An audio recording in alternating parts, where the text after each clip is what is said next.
Ces tonnes de poissons morts ont effrayé de nombreuses personnes en Ukraine, car l'eau de la partie russe de la rivière Seym est devenue morte et s'est écoulée à travers l'Ukraine dans la rivière Desna. L'eau contaminée y a déjà tué des poissons, des écrevisses et même des mollusques. L'Agence nationale de l'eau a indiqué que la souillure avait déjà atteint la région de Kiev et qu'elle pourrait donc s'y trouver ce soir. Les services sanitaires et épidémiologiques contrôlent quotidiennement la qualité de l'eau. Et c'est ce qui nous a été communiqué pour ce soir. Il y a un léger excès de manganèse, un peu plus de microbes sont détectés, mais le laboratoire nous assure que tout est dans les limites autorisées. Kiev a acheté 120 tonnes de charbon actif pour traiter l'eau. Mais que s'est-il passé en Russie? Ce désastre écologique n'est-il pas intentionnel? Quelles pertes avons-nous déjà? Comment se protéger? Oleksandr Zagorodny, le correspondant de TSN de la semaine, a tout étudié en profondeur.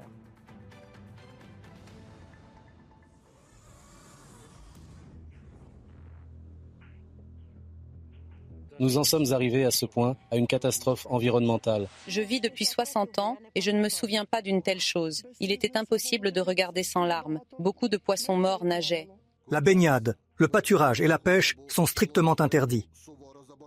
Il est interdit de vendre du poisson fumé, séché ou légèrement salé, cuit à la maison.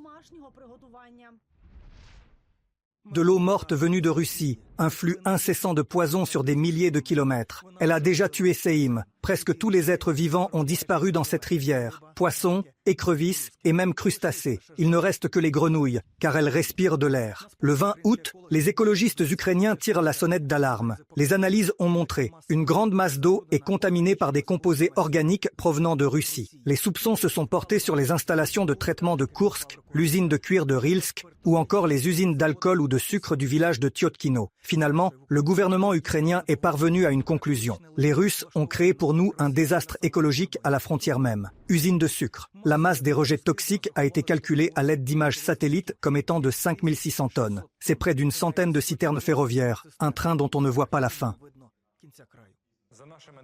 Selon nos informations, du côté russe, dans la ville de Tiotkino, une usine sucrière a déversé ses eaux usées dans la rivière.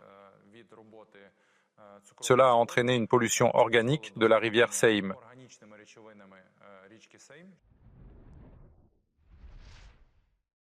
De la partie russe du Seym, l'eau morte s'écoule dans le Seym ukrainien, puis dans notre Desna enchanté.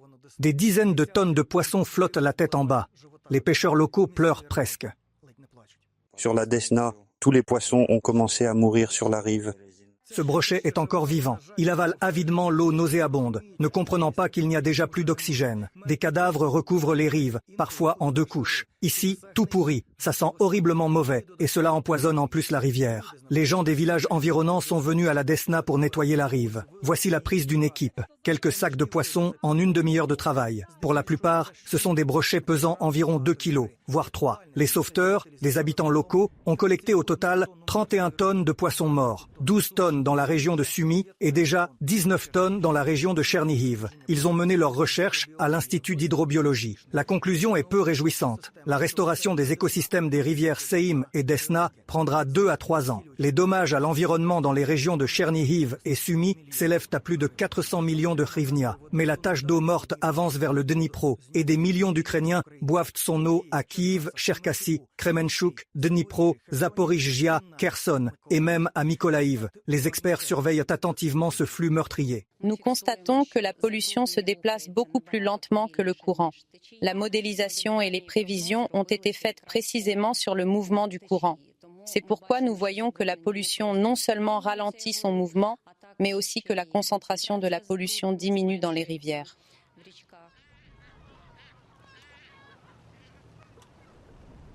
Le vieux Dnipro est notre fierté. C'est notre principale artère aquatique. Et pour Kiev, c'est aussi une source d'eau potable. Alors, si cette eau est potable, nous le découvrirons.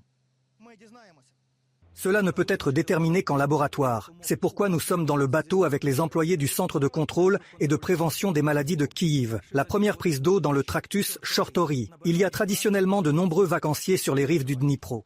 Bonjour. Bonjour. Comment est l'eau? Et cette saleté n'est pas encore venue de Russie? Pas encore. Mais tout le monde ne se baigne pas. Avez-vous un peu peur de ces produits dégoûtants en provenance de Russie? Pour être honnête, oui. La prochaine prise d'eau se trouve en face de la Lor Pechersk de Kiev. Les bouteilles sont pleines de particules vertes. À quoi ressemble l'eau? Nous pouvons dire quelque chose, n'est-ce pas? Pas encore. Nous devons effectuer des tests en laboratoire. Mais même sans test de laboratoire compliqué, il est clair que l'eau du Dnipro a fleuri. L'eau est verte dans la région de Kiev. Mais il ne s'agit pas de produits chimiques, mais d'une prolifération d'algues. Malheureusement, c'est aussi un problème, mais c'est traditionnel pour le Dnipro et pour cette période de l'année. Soudain, dans le quartier du Gidropark, nous remarquons un poisson mort, un brochet, et assez gros. Ce n'est pas à cause de l'âge. Alors pourquoi? Pourquoi ce brochet est-il mort dans la région de Kiev? La pollution a-t-elle déjà atteint la capitale? Avec le scientifique Oleksiy, nous nous rendons au laboratoire du médecin sanitaire en chef de Kiev. Au laboratoire, les techniciens du laboratoire démontent immédiatement les bouteilles d'eau de Dnipro pour les analyser. Lilia Rustemivna verse 100 grammes dans un bécher pour Ina Oleksandrivna. C'est la norme. Ils commencent par déterminer la dureté et la teneur en calcium. Mais pour nous, l'analyse la plus importante est la teneur en oxygène de l'eau. Si elle est trop faible, cela signifie que l'eau morte de la Desna a déjà atteint la capitale. C'est ce sans quoi le poisson ne peut pas vivre.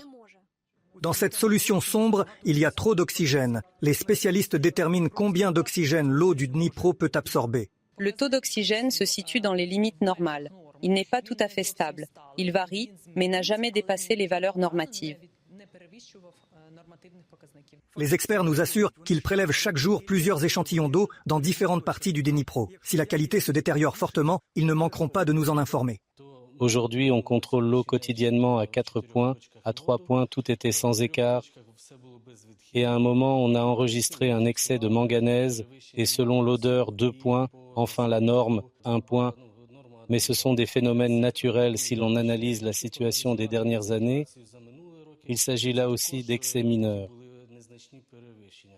Qu'est-ce que c'est de l'eau morte? Il est probable qu'ils ont déversé les restes de la production de sucre et, en fait, les Russes ont bombardé l'eau avec une bombe bactériologique. Les ingrédients sont connus. Les déchets de sucre et l'eau chaude entraînent une croissance explosive des bactéries. Leur nombre est déjà astronomique. Et elles ont littéralement dévoré presque tout l'oxygène de l'eau. Les poissons et les mollusques n'ont plus rien. Dans la région de Tchernihiv, on a décidé de redonner de l'oxygène à l'eau à l'aide de stations d'aération. De puissants compresseurs pompent des centaines de mètres cubes d'air dans la Desna.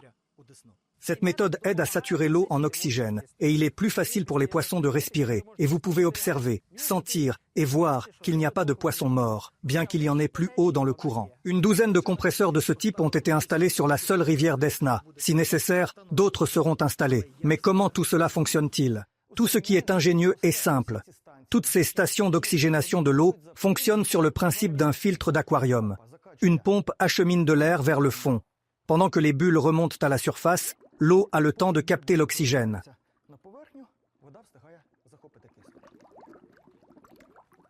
Le Kyiv Vodokanal a également déclaré que, si nécessaire, il purifierait l'eau à l'aide de charbon actif pulvérisé. Par conséquent, l'eau des robinets devrait se situer dans les limites normales, mais les scientifiques déconseillent toujours la baignade.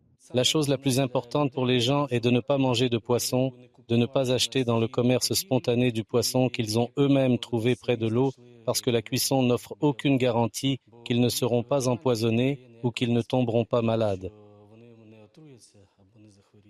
D'autre part, une autre question importante demeure: les Russes ont-ils déversé le poison accidentellement ou intentionnellement? L'usine sucrière de Tyotkino est située à la frontière avec l'Ukraine. Ils n'ont annoncé aucun rapport faisant état d'un accident survenu à l'entreprise. 5,600 tonnes de poison ont été jetées dans la rivière et aucune réaction. Pendant l'occupation de Kherson, les Russes ont bombardé pendant des mois et n'ont pas permis la réparation de la station de prise d'eau qui fournissait de l'eau de Dnipro à Mykolaïv. Dans la ville, de l'eau salée coulait des robinets. Les Russes ont déjà essayé d'organiser un écocide en Ukraine et c'est certainement la juridiction de la Haye, même si ce serait plus juste comme ça.